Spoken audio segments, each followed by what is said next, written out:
สวัสดีทุกคนมื้อนี้เฮาก็สมาจอบสวนมันพี่น้องเอ้ยนี่ฝนตกๆแน่เนาะพี่น้องเนาะบรรยากาศก็ประมาณนี้แหละมันต้นสิมันก็สิบ่งามพี่น้องเอ้ยนี่ก็บ่กว้างแน่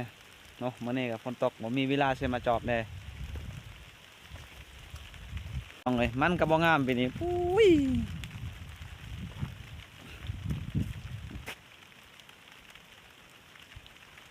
เสียหญ้าแล้วส่วนตัวนี้พี่น้อง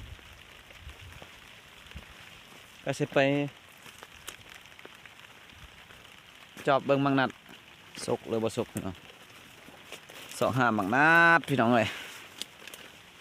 นี่โอ้ยมังนัดอันนี้ก็ได้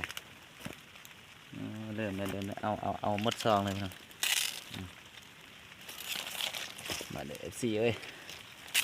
นี่มังนัดใส่น้ำผึ้งพี่น้อง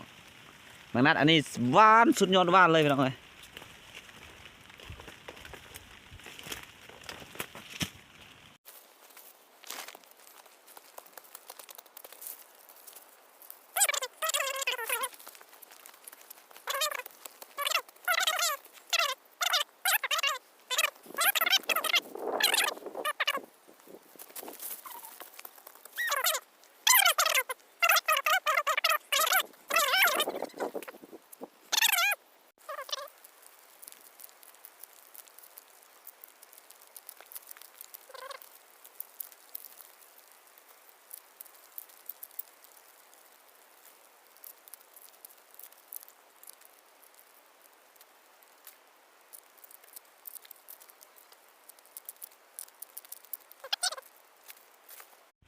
สวัสดีทุกคนมื้อนี้เฮาก็สมาจอบสวนมันพี่น้องเอ้ยนี่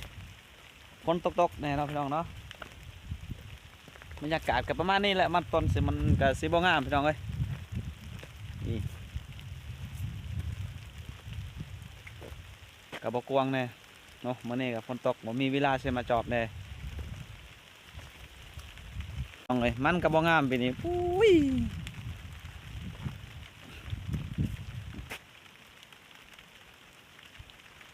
เสียหญ้าแล้วส่วนตัวนี้พี่น้องก็สิไปจอบเบิ่งมังนัดสุกหรือบ่สุกพี่น้องเสาะหามังนัดพี่น้องเอ้ยนี่โอ้ยมังนัดอันนี้ก็ได้เริ่มเลยเอาหมดซองเลยพี่น้องมาเด้อ FC เอ้ยนี่